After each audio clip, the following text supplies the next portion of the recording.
In the Backlands, betrayal wasn't just an ugly word. It was a death sentence. And when Lampião found out someone had switched sides, it wasn't bullets that brought justice.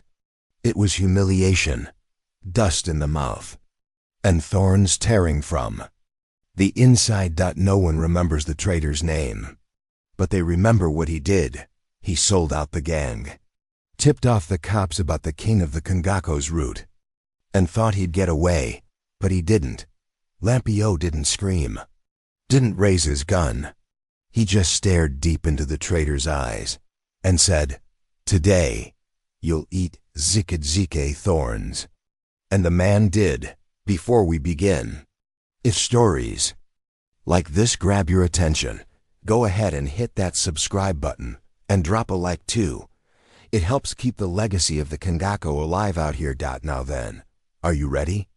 No? Then brace yourself and come with me to the Backlands. Let's go. It was still the dead of night when Zé Mineiro felt a chill run down his spine. Not the usual desert cold, something worse.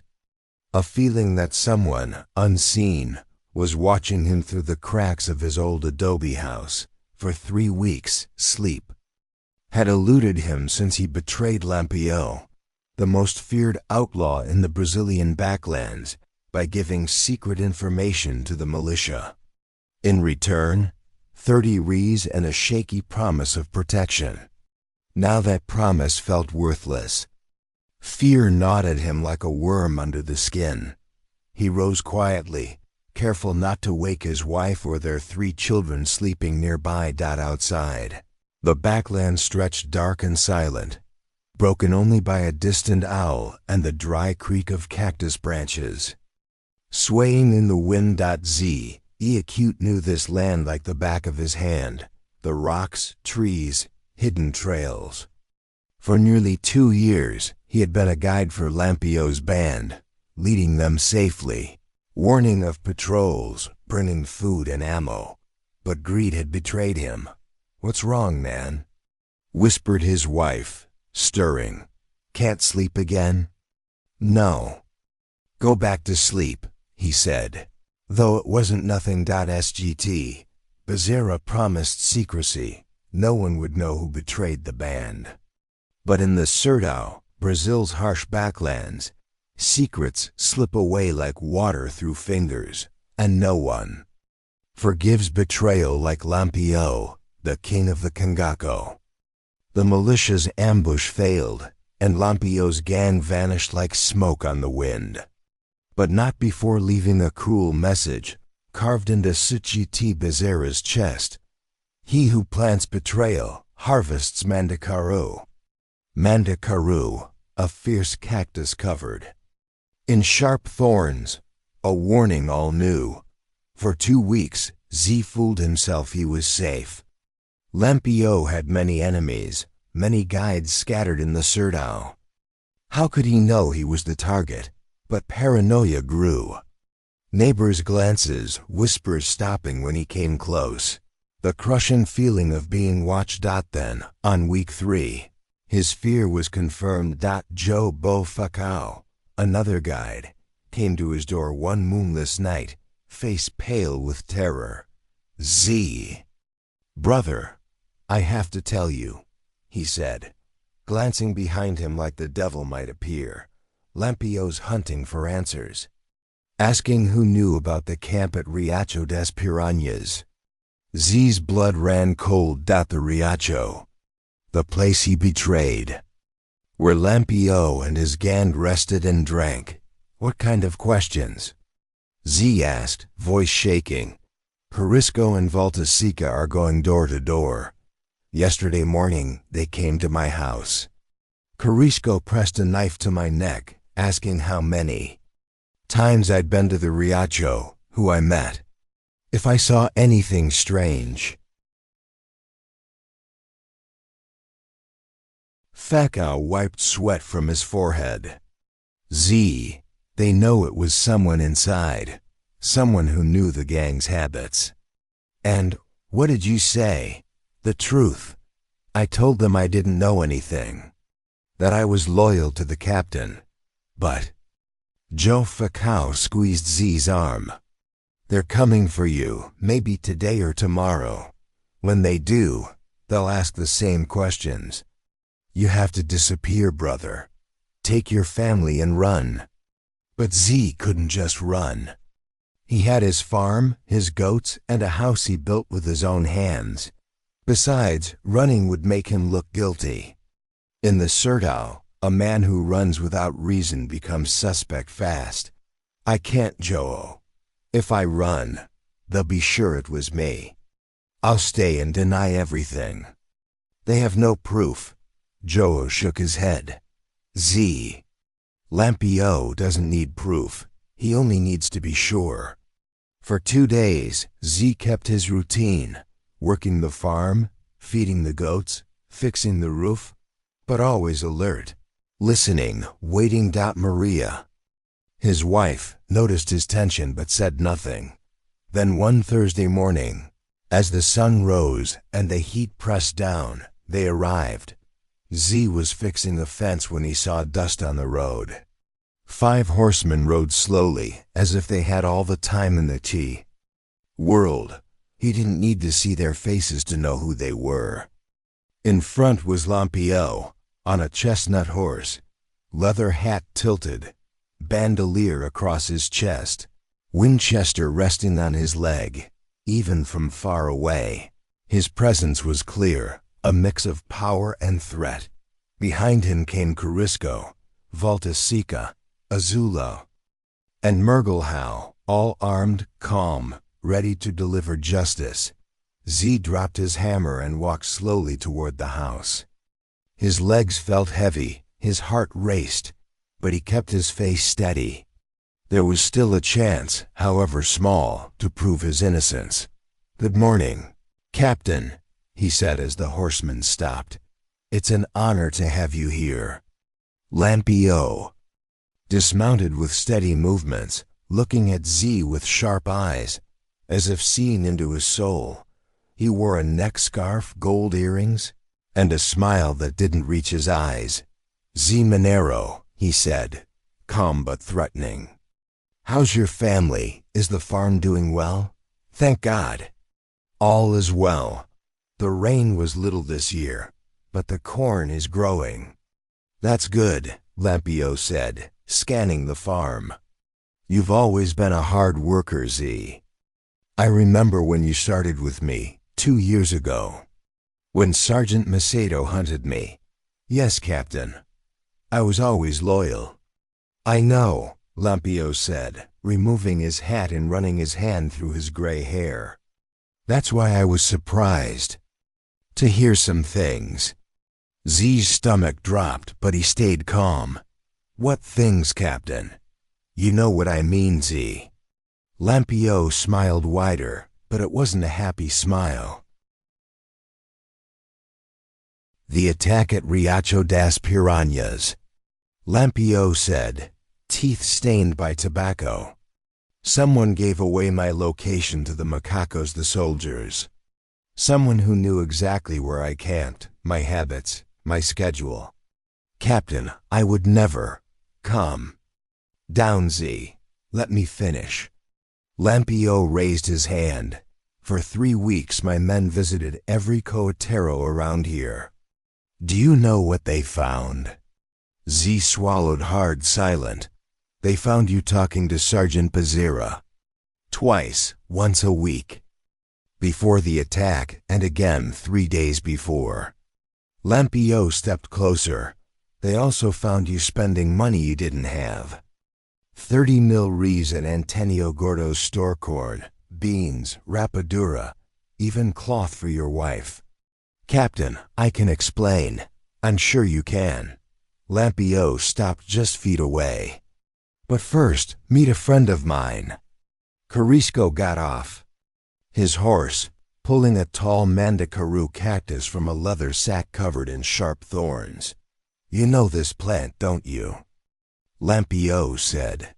"It grows in the Serdao, survives the droughts. Tough like us." He turned the cactus slowly. "Its fruit is sweet if you eat only the pulp. But if you eat it whole, thorns and all, that's a different story. Maria Das. Doras appeared, clutching their children, eyes wide but silent. Look at this, Lampião said. The whole family here, good. What I'm about to say is important about loyalty, honor, and the price of betrayal. Captain, please. Z whispered. My family has nothing to do with this. I know. That's why they're here to learn a lesson about character. Lampião turned to Maria das Dores. Donna Maria, bring your husband a chair. She nodded, fetching a chair with trembling hands. Now Z, Lampião said, pointing to the chair. Sit. We need to talk. Z obeyed, legs weak, sweat running despite the breeze. Volta Seca and Outlaw stood behind. Mergelhau watched the family. Before we start, Lampião said, placing the cactus on a table, you get one chance to tell the truth. He leaned in. Did you give my location to Sergeant Becerra? Z hesitated, then whispered, It was me. I gave it away. Maria das Dores gasped softly, covering her mouth. The children clung tighter to her. Why? Lampião asked calmly. My daughter was sick. She needed money. The sergeant offered 30 heads of cattle. They said no one would get hurt. They just wanted to find you, Z Mineiro said, voice shaking. And you believed a monkey? Lampião replied, disbelief in his tone. I wanted to believe. I thought ... Z looked up, pleading. Captain, I've always respected you. It was desperation. Desperation doesn't justify betrayal, Lampião cut in. You could have come to me. Instead, you sold my trust to the macacos. Z swallowed hard. It was a terrible mistake ... I regret it. Lampião picked up the mandacaru, running fingers over its sharp spikes. In the Sertão, some things have no forgiveness. Stealing a woman, messing with cattle, or betraying your protector. He locked eyes with Z. Justice here is simple. An eye for an eye, a tooth for a tooth. Z begged, please, Captain ... have mercy. My mother said, a man without honor isn't a man. Lampião signaled. Corisco to hold Z. Volta Seca steadied his head. Now Z, Lampião said, raising the mandacaru. You'll eat every spike. Your family will watch, so they learn what happens to traitors in Lampião's Sertão. Maria fell to her knees, tears flowing. Captain ... He's a father ... Please, kill him but don't torture. Lampião's eyes softened slightly. Death is easy, the lesson must last. If your husband is a man, he'll accept. Z glanced at his wife and children, then at the cactus. All right, Captain ... I accept. Under the harsh sun, Z began to pay for betrayal, spike by spike. The first spike cut his lips like a razor. Pain shot through him, but he didn't scream. Volta Seca held his head. Corisco forced the mandacaru. The bitter, earthy taste filled his mouth. Blood mixed with sweat on his face. His body trembled, but he endured. Maria's sobs were quiet but steady. The Sertão watched silently, as loyalty's price was paid. And the legend of a man who broke his word was sealed in pain. With the metallic taste of his own blood filling his mouth, bitter and thick dripping from the fresh cuts on his tongue and the roof of his mouth, Lampião spoke with an unsettling calm, his voice low and steady like the desert wind before. A storm. Slow down, Z. We don't want you choking. You need to feel every spike, every fiber digging into your flesh. Only then do you truly learn. Only then does the lesson become part of you. Maria das Dores, who moments ago had been openly weeping, now sat completely still, her hands trembling in her lap. Her eyes were glassy and unfocused, as if her mind had retreated from the unbearable scene to shield itself from the horror unfolding before her. The harsh sun beat down relentlessly, casting long shadows over the cracked earth, but she barely noticed, lost in a numb haze. The younger children sat close to her, their small bodies curled up and shaking softly. They didn't understand why. Their father was suffering, but the heavy weight of fear in the air seeped into their bones. Only Joe, the eldest at 10, stood with a quiet resolve, his gaze locked on his father's battered face. There was something haunting in that look, an uneasy mix of fear, sorrow, and a growing understanding that this moment would haunt and shape him for the rest of his life. Without breaking his rhythm, Lampião shifted his gaze towards the boy, his tone cutting through the silence like a knife. "See this boy?" he said coldly, voice like dry stone grinding. "Your father was a man who betrayed the ones who protected him, sold their trust like it was worth nothing. And now he's paying the price for that betrayal." He paused just long enough to force another jagged piece of zique into Zimenero's bloodied mouth, the sharp spikes tearing deeper as the traitor struggled to swallow. The zique tasted of earth and bitterness, a cruel reminder of the harsh land they all lived in. "But I don't want you to grow up full of hate," Lampião continued, softer now, but no less firm. "Your father made a terrible mistake, but you, Joe, you still have a choice. You can be different. You can be a man who keeps his word." Joe nodded, though he could barely keep his eyes off his father's torment. Tears streaked silently down his thin cheeks, but no sob escaped his lips. His small hands clenched into fists at his sides, the weight of the lesson sinking deep into his young heart. "Good boy," Lampião murmured, voice low and grave. "Here in the Sertão, we learn early there are two things a man can never lose: his honor and his word. Your father lost both. Today." The torture dragged on for another half hour. Every fiber of the zique pressed into the raw flesh was a fresh torment. Each spike was like a burning needle, piercing flesh and bone. Twice Zimenero collapsed, fainting from pain and exhaustion, but Valtasica was there instantly, splashing cold water onto his face, dragging him back to consciousness. "You can't faint, Z," Lampião growled. "You have to feel it. The pain is the lesson.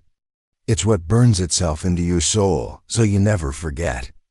Finally, when the last jagged piece of zique was forced into the traitor's bleeding mouth, a heavy silence settled over the courtyard. The only sounds were Z's ragged breathing, rough and uneven, and the soft, choked sobs of the children hidden near their mother. Lampião wiped his blood-stained hands on his cloth, took a slow step back, and studied the ruined man before him. Zimenero was almost unrecognizable, his face swollen and bruised, lips torn and bleeding, blood seeping through the shredded fabric of his shirt. "Justice has been done," Lampião declared, voice cold but final, turning his gaze to the family. He stepped forward to Maria das Dores, who clutched her children tightly against her chest, the mother's fierce love shining through her exhausted eyes. "Mrs. Maria, your husband will live. The zique hurts, but it does not kill. He will heal. But he will never forget the bitter taste of betrayal." From his pocket, Lampião drew a gold coin, worn but shining in the harsh sunlight. He held it out to her. "This is for his medicine, and to keep food on the table." Maria looked down at the coin, hesitant, trembling, but did not reach out. "Why do you give this?" she whispered, voice barely audible. Lampião met her eyes with a cold, unreadable stare. "Because you bear no blame for his choices, and ... He glanced toward Joe. "Because this boy deserves the chance to be different from his father." He turned back to the boy, placing a firm hand on his thin shoulder, squeezing it with an unyielding grip. "Joe, today you saw how dishonor destroys a man. Your father, he is not the same anymore. That mark will stay with him for the rest of his days." The boy swallowed hard but did not speak. The weight of the moment hung heavy between them, a silent vow passing from Lampião to the next generation. The boy stood there quietly, listening without a word. The weight of the moment was so heavy, even the air seemed thick with unspoken thoughts. "But you still have a choice," Lampião said, his voice firm but strangely kind. "You can be a man of your word, someone others respect." Joe, just 10 years old, answered with a shaky voice, barely a whisper, "Yes, sir." Lampião bent down, almost touching the boy's face, and spoke softly, like sharing a secret. "If life ever gets too hard, if the world turns its back on you, come find me. You don't have to follow your father's mistakes." Without waiting for a reply, he signaled to the men with him. One by one, they mounted their horses, the sound of hooves blending with the hot Serdau wind. Before riding away, Lampião cast one last look at Zé Mineiro, lying broken and beaten on the ground. "When you heal, when you can speak properly again, tell everyone this story. Tell them how Lampião deals with those who break their word." He climbed on his horse with ease, and before disappearing into the dusty horizon, added, "You're alive by mercy, but also to serve as an example, so others learn the price of betrayal." The 5 riders vanished into the vast red earth of the Caatinga, leaving behind only a thin cloud of dust that soon disappeared under the bright morning sun. Maria das Dores stayed behind, still and alone, swallowed by a silence so deep it seemed to swallow everything. She tried to make sense of it all, but nothing felt real. How could everything have changed so fast? In the days that followed, Zé Mineiro hovered between life and death. His throat was so badly damaged, he couldn't even swallow water. Maria fed him spoonfuls of porridge, drop by drop, with tired, careful hands. But it was Joe who cared for him the most. Suddenly, the boy seemed to grow up overnight. He held his father's head when he coughed up blood, cleaned his wounds, and applied compresses to bring down the fever burning inside him. "Why won't you let me die?" Z whispered one quiet night, his voice weak and hoarse in the heavy darkness. "Because you're my father," Joe answered, steady and sure. "And a son never abandons his father, even when he's wrong." But it wasn't just the body refusing to heal. Something inside Zé Mineiro had broken forever. Shame was a wound that would never close. 3 months later, on a quiet September morning, Joe woke up and found a note on the table. The shaky handwriting said simply, "I'm going to find a man of his word to teach me how to be a man too." Without looking back, the boy disappeared into the darkness before dawn, carrying only a small bundle of clothes and the gold coin Lampião had given him. Maria didn't cry when she read the note. Her tears had long since dried up. She carefully folded the paper and put it away in the chest, among the few precious things they had. She knew, deep down, exactly where her son was headed. And as hard as it was, she couldn't blame him. Joe walked for 3 days through the harsh Caatinga. He followed tracks in the dust, asked cowherds and traveling merchants for directions. He slept under the open sky, drank from dirty wells, and ate whatever he could find. His feet bled inside worn-out sandals, but his will pushed him forward. It was a cattle driver who gave him the final tip. Lampião's camp is near the São Francisco River, on a small island surrounded by mangroves. No patrol dares go there. On the morning of the third day, João arrived at the camp. He was thin, dirty from the road and sweat, but his eyes shone with a spark that even impressed Carisco, the feared cangaceiro. "Well, look who showed up," Carisco said with a sly smile, full of surprise and respect. Valtecico was the first to spot the boy, the trader's son. "Let him come closer," Lampião ordered, sitting on a rock. Cleaning his Winchester. Jobo approached slowly and stopped before the captain. Removing his straw hat, he said firmly, "Good morning, Captain. I've come to ask you to teach me how to be a real man." Lampião studied him. He saw traces of his father, but also something different: determination. Courage born from conviction, not fear. "Are you sure, boy? Life as a cangaceiro isn't easy. It's hunger, thirst, being hunted, kill, or be killed every day." Though he admired the boy's spirit, Lampião refused. His family needed him now. Joe didn't want to leave. He hated traitors, but he obeyed. After gathering supplies, he began the long journey home. At home, his father begged forgiveness. "Everyone makes mistakes. I'll never bring shame to our family again." So in the dry Caatinga, where stories become legends, Zé Mineiro became a symbol of betrayal, and João, a symbol of redemption. The tale of the traitor's Mandacaru spread across the Northeast, told in markets and porches. When asked about the harshest punishment, Lampião repeated, "Betrayal, the Mandacaru, and the son's redemption." In the Sertão, a man without his word isn't a man. But a traitor's son can choose to be different. Honor isn't inherited. It's earned. Even today, when the wind blows through the Caatinga and the Mandacaru sway, elders swear they hear Lampião's words.